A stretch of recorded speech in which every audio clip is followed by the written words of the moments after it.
여러분, 성경 열심히 읽으시기 바랍니다. 성경의 모든 인생의 문제에 답이 있다 하는 말씀을 제가 자주 드립니다. 또 하나, 성경에 나오는 수많은 사건을 보면서 절대로 단 하나도 가볍게 여기지 말라 하는 거예요. 제가 옛날에 보던 그런 여러 가지 이야기가 요새 들어서 더욱더 참 놀랍고도 감사한 이야기로 보이고 있을 때가 많습니다. 특별히 우리가 이 사도행전 8장을 보면서 우리는 하나님의 손이 어떻게 역사하고 있는가, 어떻게 인도하고 있는가를 보게 됩니다. 하나님의 손은 이제 사마리아를 향해 갑니다.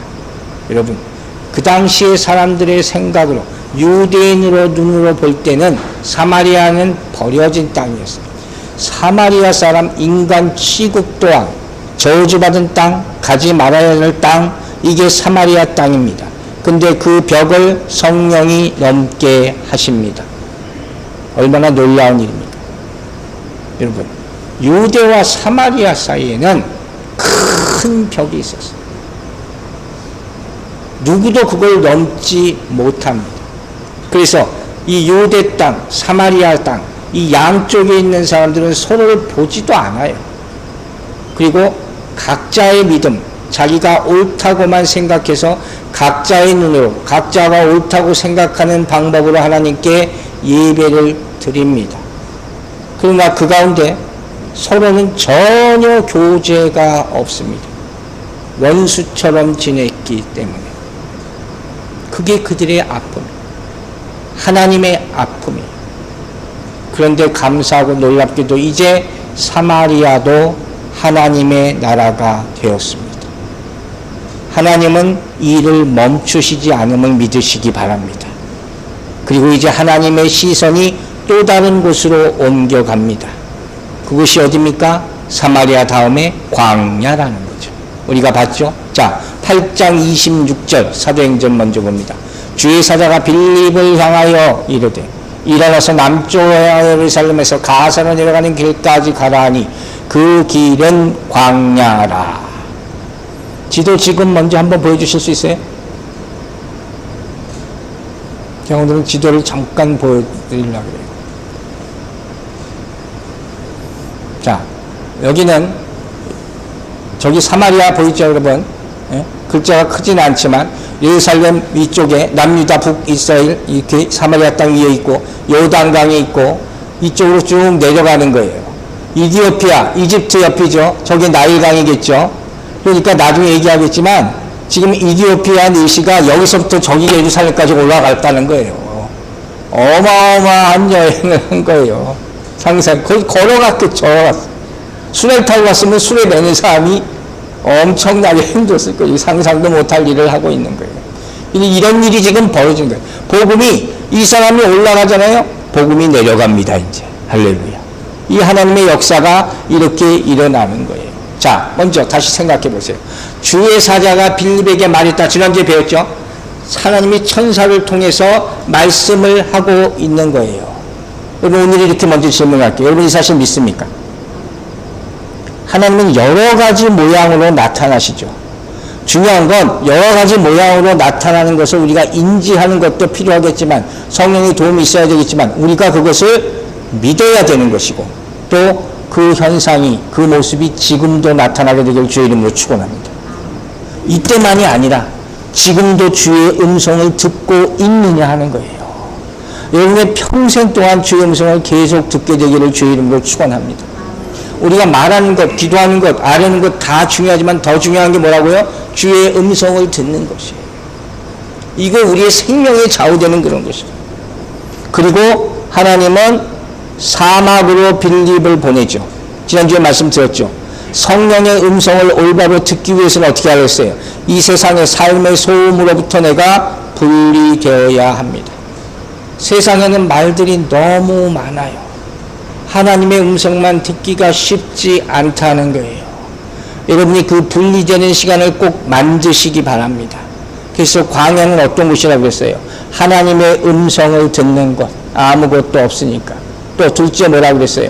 하나님의 계획이 이루어지는 곳.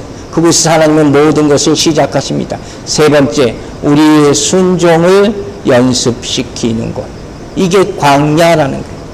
그리고 그곳에서 일어나는 또 하나 너무도 감동적인 사건, 즉 빌립을 통해서 한 사람이에요. 그 사람에게 복음이 증거되는 모습을 오늘 보는 것이, 여러분, 하나님은 누구에게? 에티오피아 넷이에요. 이 한 사람의 영혼을 위해서 메신저를 그 사막으로 보내십니다. 왜 그런지 아십니까? 그분은 한 사람의 영혼이 천하보다 귀한 아셨기 때문이에요. 기억하시죠? 우리를 구원하신 이유가 바로 그거예요. 세상 어떤 것보다 내 영혼을 사랑하시기 때문에 그분은 나를 구원하셨습니다. 마태복음 15장 16장 26절 보세요. 사람이 만일 온 천하를 얻고도 제 목숨을 잃으면 무엇이 유익하리요? 사람이 무엇을 주고 제 목숨과 바꾸겠느냐? 이게 하나님의 심정이란 말이에요. 이제 우리에게 주시는 교훈은 뭡니까? 우리가 누군가를 만날 때 이런 사람을, 이런 마음을 가지고 만나느냐 하는 거죠. 주님의 마음을 가지고 만나느냐 하는 거죠. 여러분, 광야 그 허벌판에서 한 사람, 우리는 유혹에 살면서 얼마나 많은 사람을 만납니까? 비교할 수 없죠. 중요한 건 뭡니까? 누굴 만나든지 어떤 상황에서 만나든지 우리가 모든 정성을 다해야 한다 하는 것을 잊지 마시라 하는 것. 또 내가 목적으로 좋은 목적으로 만나는 사람보다 하나님께서 만나게 하시는 사람이 더 중요한 사람임을 잊지 마시기 바랍니다. 그 음성에 순종해 나갈 때, 그 음성이, 그 자리가 아무리 불편하다 할지라도, 그리고 나갈 때 어떻게 해요? 하나님께서 딱 필요한 말씀과 음성을 들려주실 줄로 믿습니다. 이게 축복, 이건 경험이에요. 뭐라고 했어요? 순종하여 일어나 보면 하나님의 일이 있습니다. 이런 일이 매일 일어나게 되기를 주의 이름으로 축원합니다. 사도행전 보세요. 8장 27절 28절 말씀 봅니다. 일어나 가서 보니 에티오피아 사람 곧 에티오피아 여왕 간다게의 모든 국고를 맡은 관리인 네시가 예배하러 예루살렘에 왔다가 돌아가는데 수레를 타고 선지자 이사야의 글을 읽더라. 참 엄청난 사건이 이제 벌어지는 거예요. 지난주 마지막 이야기가 뭐라고 했어요? 하나님의 말씀에 순종해서 가라. 그럼 그 자리에 누군가가 분명히 있을 것이다. 한 주간에 누군가를 만나는지 모르겠어요. 저도 많은 사람들을 만나고 여러분들도 만났을 테지만, 근데 빌립은 아마 이 에티오피아 네시를 만날 줄 상상도 못했을 거예요. 누굴 만날 거란 얘기까지 없었잖아요. 빌립뿐만 아니라 이 사람도, 이 에티오피아 네시도 마찬가지일 거예요. 그러니까 내려가는 사람이나 지금 올라가는 사람이나 이 사람들은 이 상황을 전혀 상상도 못한 상황이에요. 그리고 이 만남을 통해서 어떻게 해요? 인생이 바뀌어버립니다. 저는 지금 뭘 얘기하냐면 가능성에 대해서 말하고 있는 거예요. 어떤 가능성? 누군가의 인생을 바꿀 수 있는 만남의 가능성. 이걸 여러분 항상 생각하고 사시기 바랍니다. 의식하고 사시기 바랍니다. 언제 어떻게 이런 만남이 있을지는 우리는 모릅니다. 내가 계획하고 나가서 누군가를 만나고 복음 전하고 예수 만나고 이러는 게 아니에요. 저도 그랬어요. 그냥 만나려고 노력은 했지만 못 만나다가 어느 날 만나 주신 것이지. 그러니까 이런 찬스가 우리 이렇게 많이 오지 않는다는 거예요. 그래서 이때를 우리는 어떻게 해야 돼요? 정말 중요한 때로 여기고 이 때를 하나님의 때로 만들기 위해서 최선을 다해야 된다는 거죠. 빌립이 바로 거기에 딱 적화하는 사람이. 무엇 때문에? 순종으로 인해서. 그죠? 그리고 성경은 이 에티오피아 네시에 대해서 굉장히 자세히 설명을 합니다. 이 사람 뭐 이렇게 설명할 필요가 있을까 할 정도로. 자, 먼저 그의 배경을 볼게요. 이 사람 어디 사람이에요? 에티오피아 사람. 아까 지도 보면 뭐예요? 이집트 옆에 있는데 아프리카예요. 아프리카인이라는 걸 알 수 있죠. 이방인입니다. 빌립과 이방인 한 이 사람이 만나게 된 거예요. 두 번째, 여왕 간닥의 국고를 맡고 있는 사람이에요. 지금으로 따지면 재무부 장관 좀 되는 거예요. 이 엄청난 미국에서 재무부 장관은 다른 나라 가면 한 나라를 좌지우지해요. 경제를 망하기도 할 수 있어요. 국방부 장관 버금가는 파워를 가져서 미국 재무부 장관이 그 정도로 막중한 파워가 있는 사람이 이 사람이에요. 세 번째, 이 사람은 뭘 탔어요? 수레를 탔다는 거예요. 높은 지위를 가졌다. 권세를 가지는 그 사람이에요. 기억하고 계세요? 마지막 어떻게 해요? 성경 이사야 선지자의 성경에 인기 있었어. 지식이 있는 사람이에요. 배움이 있는 사람이다 하는 것이에요. 자, 그럼 이제 보세요. 이 사람이 그 다음에 무슨 일을 하는지 나와 있죠. 뭐 하겠습니까? 예배하러 예루살렘에 왔다가. 저는 굉장히 놀랐거든요. 그럼 이 사람이 누구예요? 아프리카 이방인 에티오피아 사람 넷이에요. 이 넷의 의미에 대해서는 다음 주에 제가 얘기하겠지만 이 이방 사람이 그 먼 길을 여행을 해서 예루살렘까지 예배를 드리러 갔다 하는 거예요. 이게 무슨 의미겠습니까? 가장 처음으로 우리가 알 수 있는 건 뭐예요? 이 사람이 유대교로 개종했구나. 그죠? 당연히 이방신을 섬겼었을 텐데 그걸 버렸다는 거예요. 그 정도 결심이 아니면 그 먼 길을 예배드리러 갈 수가 있습니까? 자, 여기서 한 가지 질문을 먼저 합니다. 내용은 다음 주에 할 거예요. 그럼 이 사람 그리스도인입니까? 아닙니까? 아직은 몰라요. 그죠? 시몬도 그랬잖아요. 아직은 우리가 모릅니다. 자, 남겨둡시다. 그럼 도대체 이제부터 얘기를 하는 거예요. 도대체 무엇이 이 사람에게 예루살렘까지 가서 예배를 드리게, 하나님께 예배 드리게 만들었냐는 거예요. 현대로 바꾸면 도대체 뭐가 이 사람을 개종하게 만들었냐는 거예요. 그죠? 여러분들도 거의 대부분이 아마 신을 안 믿거나 다른 종교를 믿다가 개종했을 거예요. 저희 집안도 그런 집안이에요. 그러면 교회를 나오게 된 이유가 다 있을 것 아닙니까? 그걸 생각해 보는 거예요. 무엇이 나로 하여금 지금 이 자리에 있게 만들었느냐. 저는 이게 굉장히 궁금해요. 여러분이 무슨 일을 하는지 뭐 돈이 얼마나 많이 그런 건 안 궁금해요. 그런 나라랑 상관없어요. 여러분 믿음이 얼마나 도대체 그 믿음의 뿌리가 뭔지 그게 정말 궁금한 거예요. 자, 그 이유를 우리가 몇 가지 알아보는 거예요. 지금부터. 첫 번째, 당시에는 자, 이 에티오피아 내시를 하나 보세요.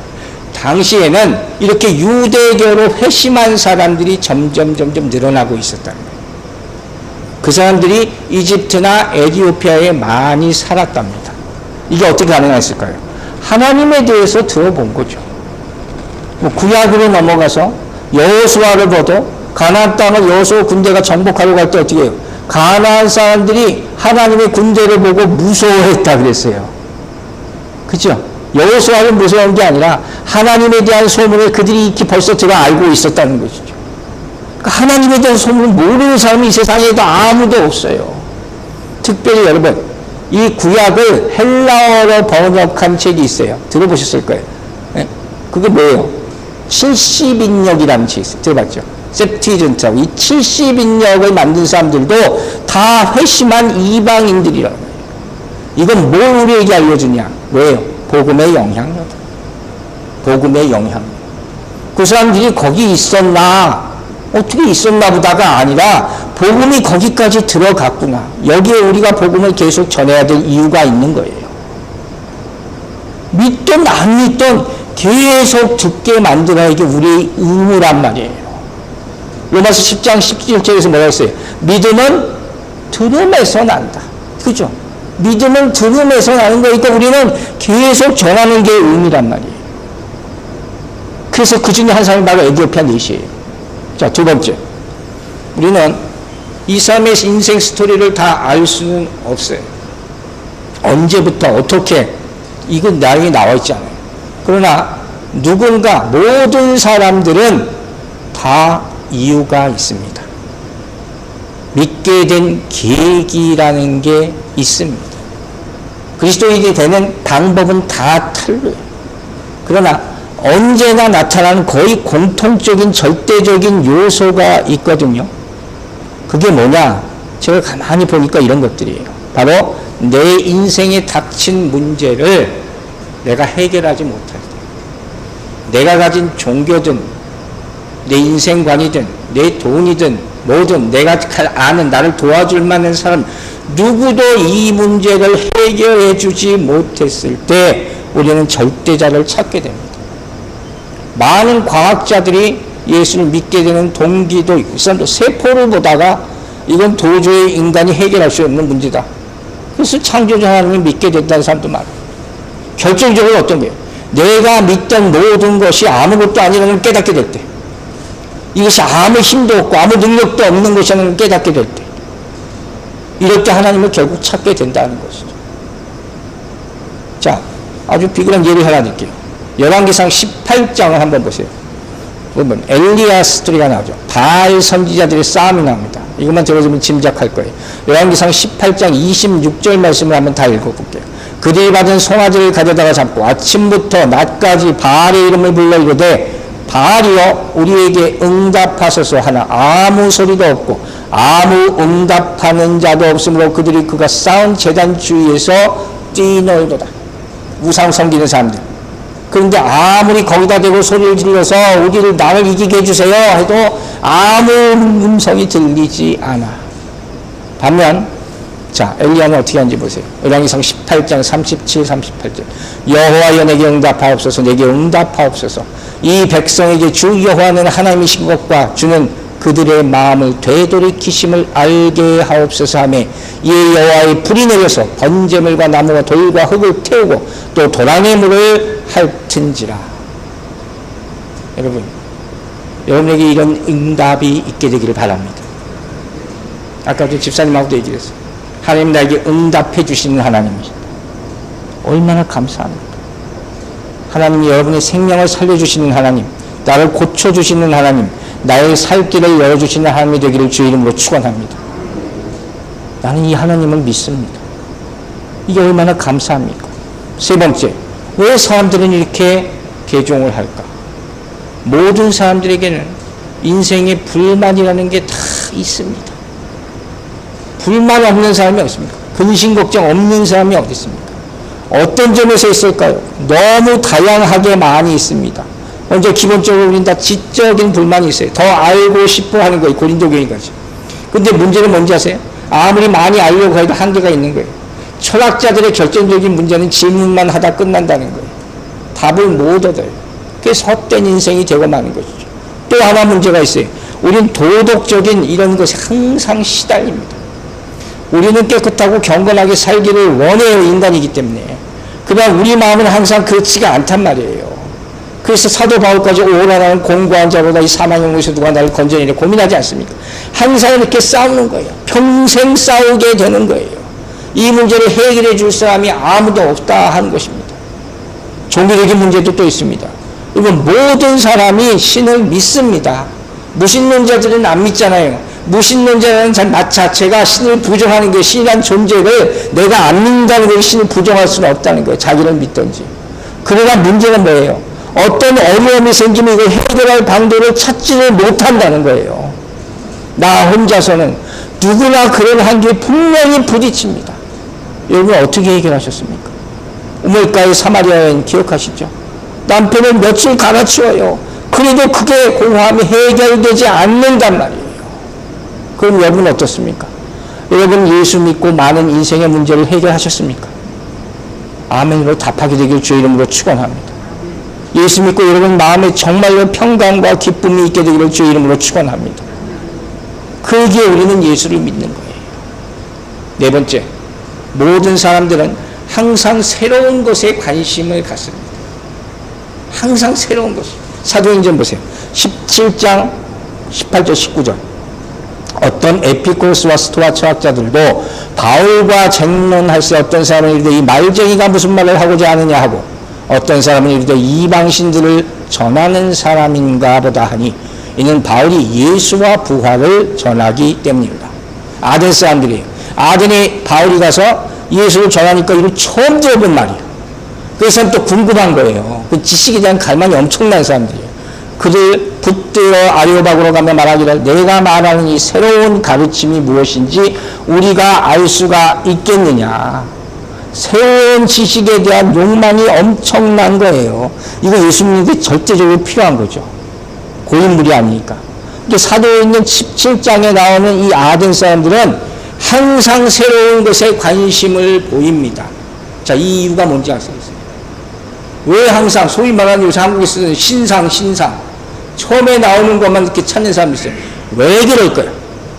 내가 가진 것에 만족하지 못합니다. 만족이 없어요, 이 마음에. 그러니까 뭔가 또 새로운 거 있으면 거기 또 눈을 돌려, 또 눈을 돌려. 거기 머물러 있지 못해요. 내 기존의 것에 만족하지, 내 가진 것에 만족하지 못하는 거예요. 근데 성경 우리에게 뭐라고 말합니까? 족함을 아는 것이 행복이다. 이걸 깨달을 때 여러분 근심이 없어질 줄로 믿으시기 바랍니다. 정말 귀한 말씀이라 다시 한번 인용해요. 고린도후서 12장 9절 보세요. 나에게 이르시기를 내 은혜가 내게 족하도다. 하나님이 여러분에게 이 말씀을 들려주실 때는 그때 무너졌으면 좋겠습니다. 그때 무너져야 되는 거예요. 이는 내 능력이 약한 데서 온전하여짐이라 하신지라. 이때 아멘이 나와야 되는 거예요. 아, 그런 거였군요. 그러므로 도리어 크게 기뻐함으로 나의 여러 약한 것들에 대하여 자랑하리니. 이때 찬양이 나와야 되는 거예요. 이는 그리스도의 능력이 내게 머물게 하려 합니다. 내가 예수 믿는 이유가 바로 여기입니다. 예수 그리스도가 내 힘이었구나. 이걸 믿는 사람은 뭐가 나와요? 감사가 먼저 나올 줄로 믿습니다. 족함을 안, 감사가 튀어나오는 거죠. 자, 보세요, 그럼. 에디오피아 내시. 이 사람 높은 지위도 있고, 능력도 있고, 재정 담당을 하고 있고, 갖출 건 다 갖췄어. 근데 왜 개종을 해? 이 가운데 최소 한두 가지 이유는 있겠죠. 이 사람들이 왜 예루살렘까지 왜 갔어야 할까? 이 어떤 자기가 가지고 있던 어떤 것도 자기를 만족시켜주지 못한다는 거예요. 근데 보세요. 예루살렘까지 예배드리러 갔다 그 먼 길을 이거야말로 정말 큰 걸음을 내디딘 거예요. 이건 누구도 뭐라고 할 수 없죠. 어마어마한 자기가 이제까지 믿었던 모든 것을 다 버린 것이니까 이게 얼마나 힘든 건지 여러분 압니까? 여러분이 예수를 믿기로 결정했을 때 정말 어려운 결정을 한 거예요. 여기 있는 분은 아마 내가 알기로는 다 그 결정을 했을 걸로 내가 생각합니다. 여러분이 교회로 처음 왔을 때 제가 자주 얘기하잖아요. 교회에 나와서 여기 들어오는 게 얼마나 어색한가. 제가 목사지만 그걸 알아요. 누구와 만나지 않을까. 요 앞에까지 왔다 가는 분들 많아요. 계단 위까지 올라갔다 또 가는 분들도 있고 들어가 앉아있다 심지어 나가는 분도 저는 봤어요. 이게 얼마나 어려운, 감사하시기 바랍니다. 그리고 또 하나 알아야죠. 우리가 새로 나오는 사람에 대해서 어떻게 대해야 되는가. 이걸 잊지 말아야죠. 우리가 교회에 먼저 나온 거, 예수 먼저 믿은 거 벼슬이 아니죠. 은혜고 감사인 줄로 믿습니다. 그러니까 그걸 베풀어야 된다는 거예요. 그런데 저는 이 말씀 다시 보면서 베드로가 예루살렘에 갔다 하는 말씀을 보면서 자꾸 묵상하면서 정말 중요한 교훈을 한 가지 얻습니다. 자, 이 베드로가 아니죠. 큰일 날 뻔했어요. 이 에디오피아 내시가. 자, 어떻게 합니까? 예루살렘에게까지 예배드리러 갔다 하는 것은 분명히 그렇게 나와 있으니까 그가 예배의 대상을 하나님으로 바꿨다 하는 것이죠. 이건 엄청난 사건입니다. 여러분이 숭배하던 것이 무엇이었던 간에 그것이 하나님으로 바꾸는 역사가 있게 되기를 바랍니다. 이게 정말 개종을 하는 이유가 돼야 되는 거예요. 내 모든 관심이 다른 어떤 것에서 하나님께로 바뀌는 것. 여러분 잊지 마세요. 인간의 회복은, 모든 인간의 거듭남은, 인간의 생명이 살아나는 것은 뭐로부터 시작합니까? 예배의 회복으로부터 시작됩니다. 하나님이 정하신 길. 그래서 얘기하는 거예요. 예배를 놓치지 말라. 예배의 목숨을 걸어라. 가인이 살해고 도망가면 그때부터 왜 가인 사건이, 왜 예배 사건이 왜 나옵니까? 하나님이 정하신 오로지 회복의 유일한 길이기 때문에. 하나님이 우리에게 요구하시는 건 다른 게 아니에요, 여러분. 우리의 보이는 경건으로 하나님 앞에 자랑할 수 있을 것 같아요? 내가 아무리 경건하고 아무리 거룩한 척해도 하나님을 내가 만족시킬 수 있을까? 천만의 말씀. 내 도덕 윤리 수준으로 하나님 앞에 마음대로 내가 섰을 수 있다. 이 정도면 됐죠? 이게 될 것 같아요? 10계명은 잘 지키면 되나? 그것도 못 지켜요. 오로지 한 가지 방법이에요. 예배자로 사시기 바랍니다. 하나님이 야곱을 사랑하신 이유, 그가 예배자였기 때문에. 자, 이제 보세요. 그럼 이제 어떻게 되나? 예루살렘까지 가서 예배를 드렸습니다. 그럼 이제 다 끝났죠. 스토리에서 딱 끝나도 될 것 같아요. 그럼 문제가 해결되면 될 것 같은데 이것도 아직 아니에요. 왜? 이 사람이 만족을 안 해요. 여러분 잘 보셔야 돼요. 이 내용 또한 우리에게 또 다른 것을 생각하게 하는 거예요. 이 사람이 무려 그 320km가 넘는, 지금 따지면 그 먼 길을 여행해서 예루살렘까지 가서 하나님을 만났어요. 만난지 아닌지 모르지만 하나님께 예배 드리는 것도 알고 율법도 좀 들었을 거고 여러 가지 성전에도 가봤을 거고 직접 얻었을 거예요. 그런데 아직도 만족이 없어요. 왜 그럽니까? 자, 보세요. 예루살렘까지 갔다. 이 말을 얼핏 처음에 보았을 때는 와, 이 사람 대단한 사람이다. 이렇게 생각하게 됐어요. 그런데 이런 일들이 사실 이 사람을 폄하하는 게 아니라 굉장히 많다는 거예요. 여러분 그거 알죠? 다른 종교 사람들이 더 열심히 믿어요. 무슬림들이 1년에 한 번 메카라는 곳에 가면 300만 명, 매년 300만 명 이상 사람들이 모여요. 순례제예요. 이 사람이 선지자, 이 무하마드라는 선지자가 태어난 것을 기념하기 위해서 글쎄 어마어마한 사람이 그 평생의 소원이자 꼭 가야 되는 의무예요. 그러면 이제 생각해 봅시다. 자, 만약에 내가 예루살렘에 갔다 오는 것이 이 기독교 신앙의 전부라면 뭐 그렇게 생각하세요? 만약에 예루살렘에 갔다서 내가 설교 한번 듣고 오는 것으로 내 구원의 문제가 해결될 수가 있겠습니까? 아니에요. 그랬다면 왜 이디오피아 내시가 왜 아직도 만족을 하지 못하는 거예요? 오래전에 한국 순복음교회 있잖아요. 미국의 풀 가스펠 처치 사람들이 순복음과 가는 게 소원이었어요. 진짜로. 미국 사람들이. 그 정도로 대단했을 때가 있었단 말이에요. 딱 그거 똑같죠. 이 에티오피아 내시는 자기의 모든 것을 다 투자해요. 시간과 재산과 종교적 열심 여기 다 들어가 있는 거예요. 그래서 예루살렘까지 가기로 결정합니다. 자, 예루살렘에 뭐가 있습니까? 성경에 정통한 사람들 다 있죠. 또 성경이 있죠. 거룩한 성경. 예루살렘 절대로 무시할 수 없는 곳이에요. 지금도 그렇고 그전에도 그렇고 나중에도 그래요. 그런데 문제가 뭐라고요? 거듭 얘기하잖아요. 거기 가서도 이 사람은 영적인 만족감을 얻을 수가 없어. 목말로 해결할 수가 없었다는 거예요. 안식도 없고 평안도 없고 기쁨도 없고. 여기가 알아야 돼요. 계속 종교를 바꾸는 사람들이 있어요. 여기 갔다 저기 갔다 저기. 아무리 내가 종교를 바꾸고 내가 율법을 좀 주워듣고 선교여행을 다니고 그게 전부가 아니란 말이에요.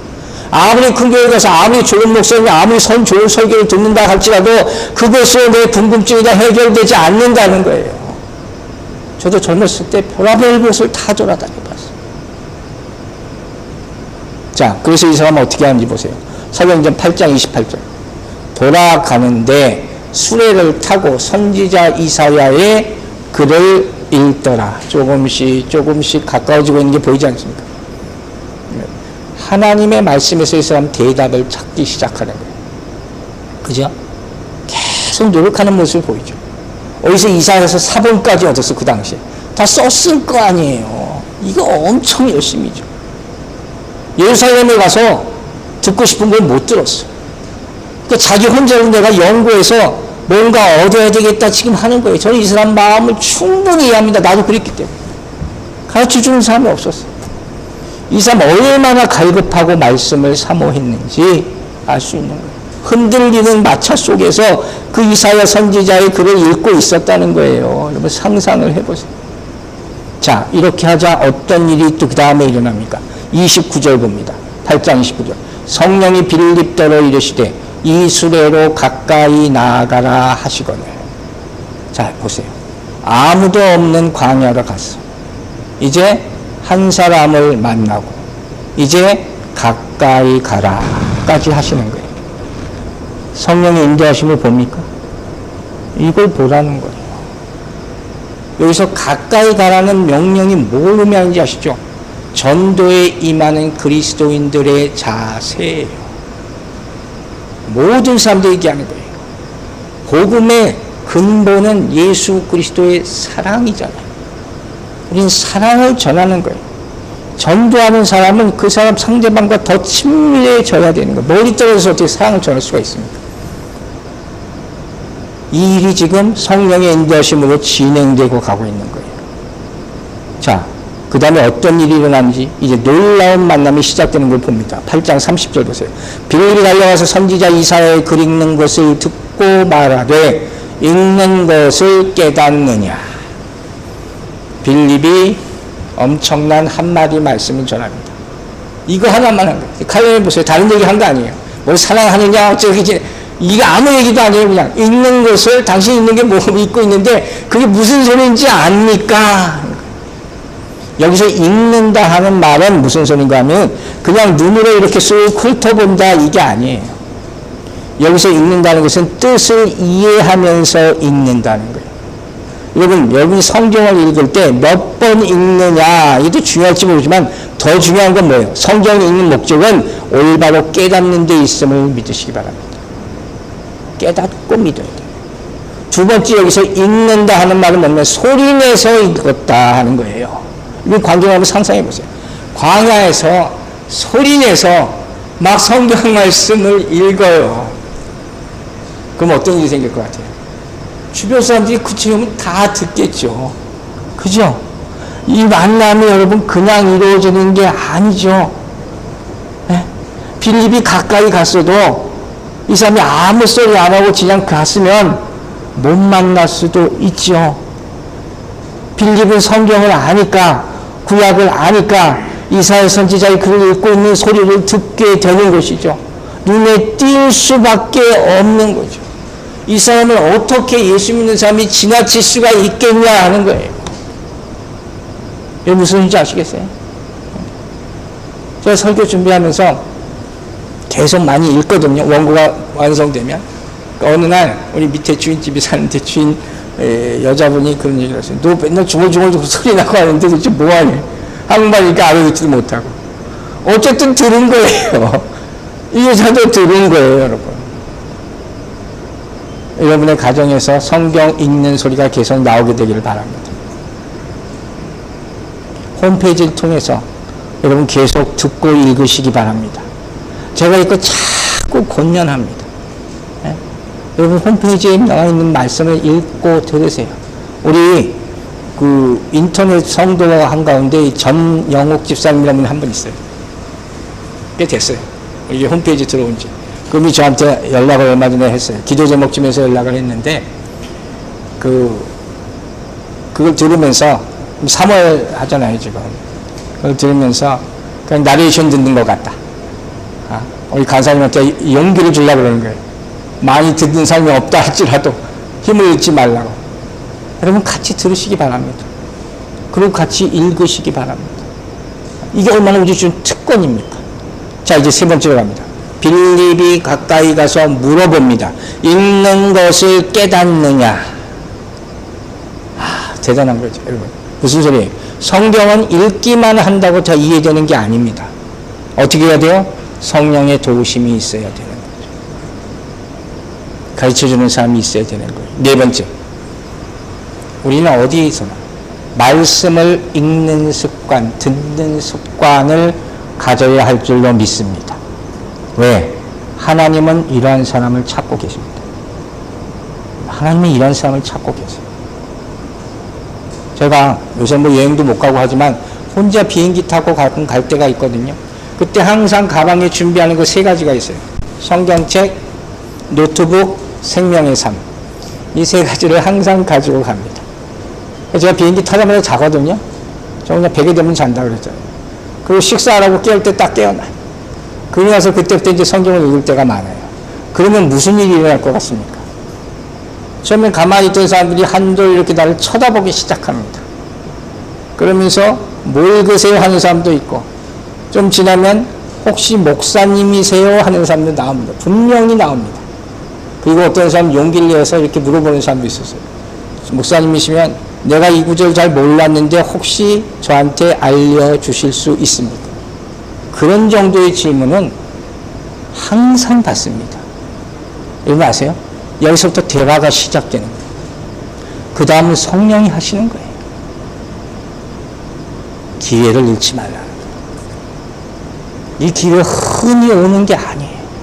하나님이 이렇게 복음을 들고 있는 사람과 복음을 들어야 되는 사람을 연결시켜 주는 것입니다. 우리가 이런 기회를 얼마나 많이 놓쳤는가. 안타까울 뿐입니다. 사도행전 8장 31절 이제 봅니다. 대답은 지도해 주는 사람이 없으니 어찌 깨달을 수 있느냐 하고 빌립을 청하여 수레에 올라 같이 앉으라 하니라. 할렐루야죠. 수레에 앉았잖아. 이게 할렐루야예요. 지도해 주는 사람이 없어서 내가 못 깨달았다는 거 이제까지 예루살렘까지 갔는데 뭘 얘기해 주는 거예요? 스승이 필요한 거예요. 선생님이 필요한 거예요. 제 콜링이 여기에요. 몇 가지 콜링 중에 하나가 내가 이 일을 해야 되겠다. 제가 사명을 준 말씀이에요. 성경을 가르치는 일을 내가 감당해야 되겠다. 제가 성경 강의하는 이유 중에 하나가 바로 여기 있는 거예요. 이 장면이 얼마나 감동적입니까? 하나님은 계획하시고 성령님이 도우시고 한 사람을 통해서 일하는 것이죠. 이 기회를 절대 놓치지 않게 되기를 주의 이름으로 축원합니다. 복음 전도라는 것이 이런 거예요. 어떤 만남이에요. 사소한 만남이죠. 만남과 아주 적절한 접점이 되는 그런 대화를 통해서 출발하는 거예요. 빌립이 질문하잖아요. 에디오피아 대신 성경을 읽고 있잖아요. 만날 수밖에 없죠. 그 만남에서도 침묵하지 않고 솔직하게 얘기하는 거예요. 지도해주는 사람이 없어서 내가 이걸 깨달을 수가 없습니다. 답답합니다. 그러니까 이 사람이 나한테 다가오는 거 보니까 겁도 없이 2, 3년 내 답답함을 해소시켜줄 수 있으라는 생각이 드는 거예요. 그래서 어떻게 해요? 수레에 올라서 타게 하는 거예요. 이걸 뭐라고 해요? 초대라 인비테이션. 복음으로의 초대. 이게 있어야 되는 거죠. 어디서나 여러분 복음을 만날 수 있습니다. 중요한 건 내가 초대해야 되는 거예요. 초대하시기 바랍니다. 여러분이 먼저 믿었으면 초대하시기 바랍니다. 여러분 보세요. 이 사람이 에디오피아 내시가 이사야 선지자의 책을 읽잖아요. 이걸 보면서 하나 우리가 얻을 수 있어요. 우리도 항상 보고 항상 듣고 하나님 모르는 사람이 있어요. 근데 문제는 뭐라고요? 깨닫지 못하고 믿지 못하는 거예요. 이게 에디오피아 내시가 바로 누군가 우리 주변에 있는 누군가의 그 모습이라는 거예요. 이 사람 예루살렘까지 갔어요. 교회 안 다니는 사람 누가 있어요? 요즘 세계에. 갔어요. 그런데 뭘 들어요? 복음을 듣지 못했어요. 이 사람 예수 그리스도에게 들었으니까 못 들었단 말이에요. 이게 비극이라는 거예요. 이게 진짜 비극이에요. 로마서 10장 2절에 이렇게 말합니다. 내가 증언하노니 그들이 하나님께 열심히 있으나 올바른 지식을 따른 것이 아니니라. 그 사람 아무리 오래 하고 교회를 몇십 년 다녔어도 예수 모르면 소용없습니다. 예수 믿고 전하게 되길 주의 이름으로 축원합니다. 사도행전 16장 31절 이런 말씀이 있습니다. 이르되 주 예수를 믿으라 그리하면 너와 네 집이 구원을 얻으리라 하고. 믿습니까? 여러분 다 믿잖아요. 이 말을 그 사람들이 들었을까? 이 말만 들어도 되는데 모든 죄인들은 복음을 들어야 됩니다. 모든 죄인들에게 구원의 길을 가르쳐 줄 사람이 필요합니다. 여러분이 그 사람이 되기를 바랍니다. 그 사명이 있는 거예요. 이제 말씀 정리할게요. 여러분, 주님은 누가 성경을 읽고 있는지 아십니다. 누가 당신을 사랑하고 있는지 아십니다. 그 사람이 비록 아직까지 성경을 다 이해하지 못한다고 해도 주님은 그 사람과 동행하십니다. 그리고 반드시 언젠가 생명의 길로 인도할 안내자를 붙여 보내주실 줄로 믿습니다. 여러분, 빌립은 광야로 떠밀려서 간 것 같죠. 그 힘들고 불평한 길을 갑니다. 그러다가 하나님의 준비된 영혼을 만나게 됩니다. 이걸 뭐라 그런다고요? 성령의 인도하심. 제가 생각해 보니까 이 인도하심을 참 얘기 많이 하는 것 같아요. 그죠? 찬송가를 보세요. 찬송가에도 저는 인도하심에 대한 찬송이 참 많고 그거 좋아합니다. 자, 스토리가 어떻게 시작됐어요? 광야에서 처음 시작됩니다. 수레로 가까이 갔습니다. 이제 수레에 앉으라. 할렐루야. 어떻게 해야 됩니까? 이제 세상으로 나가세요. 사람에게 관심을 보이시고 그 그들을 구원의 길로 인비테이션, 초대하시기 바랍니다. 어느 순간에 이곳에 여러분과 함께 앉아 있게 될 줄로 믿습니다. 기도하겠습니다. 아버지 하나님, 우리에게 구원의 여정을 보여주심을 감사드립니다. 에티오피아 니시 같이 성경을 알고 싶어하는 사람들이 이 세상에 얼마나 많겠습니까? 우리가 세상에 또 얼마나 많은 사람을 만나겠습니까? 그 만남 가운데 역사하여 주시고 우리 한 사람 한 사람을 사용하여 주셔서 다른 어떤 것보다도 복음을 전하는 전달자의 역할을 감당하게 하여 주시옵소서. 이제 시간이 얼마 남지 않은 가운데 우리가 살고 있는데 아버지, 이 얼마 남지 않은 이 긴급한 마음을 가지고 더 많은 사람들에게 복음을 전할 수 있도록 우리 힘과 능력과 지혜를 주실 줄로 믿습니다. 내일 일어나 또 한 사람을 만날 때 그 사람이 에티오피아 넷이라는 생각이 들게 하게 하시고 복음을 담대하게 전해서 주께 인도하는 놀라운 역사가 이루어지길 바라오며 우리를 구원하신 우리 구주 예수 그리스도의 이름으로 기도했습니다. 아멘.